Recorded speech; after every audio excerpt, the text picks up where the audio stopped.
Lights, camera, review. Shrek 2 is a 2004 sequel. Upon request, Fiona takes Shrek to meet her royal parents. Not met with gratitude, Shrek considers changing his ogre ways to make Fiona happy.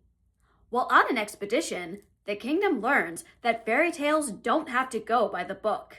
Shrek was so popular that before filming completed on the first film, filmmakers were already planning Shrek 2. Shrek 2 was the highest-grossing film of 2004. The moral of Shrek is important. Be happy with yourself no matter what anyone says. All your favorite characters return from the first Shrek film. Shrek contains an assortment of memorable characters, most who have appeared in fables. Donkey has always been one of my favorite characters. Despite how much he annoys him, Shrek and Donkey have a strong friendship. Shrek and Fiona's relationship has grown. Their love is so strong that they would do anything for each other. There is more to Shrek than his ogre-like qualities, and I love how the writers enforce that. He is sensitive and thinks about others before himself. I don't know if anyone else has talked about this, but following an argument between Shrek and Fiona, where it's so bad that one of them storms out of the room, they're seen sleeping in bed together later that night. No matter how mad they are, and without seeing them apologize on screen, they still love each other. The entire voice cast did an amazing job changing their vocals into something new, like the Gingerbread Man. Some improvised lines that made it into the final film. Mike Myers, Cameron Diaz, and Eddie Murphy are the best as the trio. New characters are introduced. Antonio Banderas is unforgettable as Puss in Boots. His guilt, baby-eyed look never gets old. Prince Charming, voiced by Rupert Everett, always makes me laugh with his flamboyant personality. John Cleese and Julie Andrews are terrific as Fiona's royal parents. The pair actually recorded their lines together, which is a rarity in the animated film world.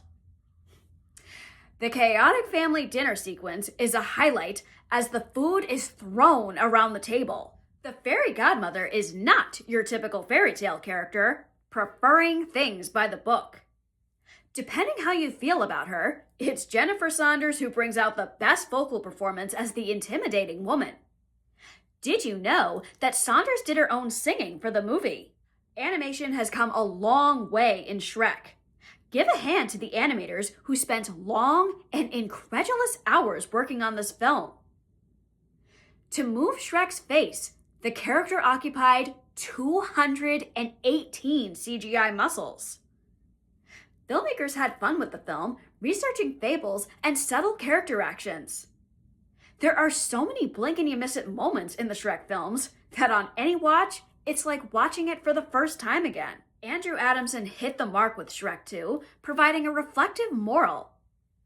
Shrek 2 is the best example for audiences, particularly younger kids, that fairy tales don't have to go according to plan. Adamson changed the ending, believing that the decision made in the climax is what Shrek is about.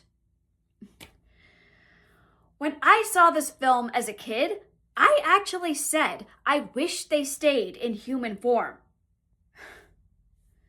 Shows what the movie taught me. Be happy with yourself no matter what others think. Shrek 2 ends with another dance party that you don't want to miss. I always watch Shrek 2 whenever it's on. It has a reflective moral for all audiences. What is your favorite animated film? When I was at the New Hampshire Film Festival this past year, I went to see Blue Moon. Catch my next review. Like, comment, subscribe to my channel or to my Patreon. My name is Marielle, and this has been another one of my movie reviews.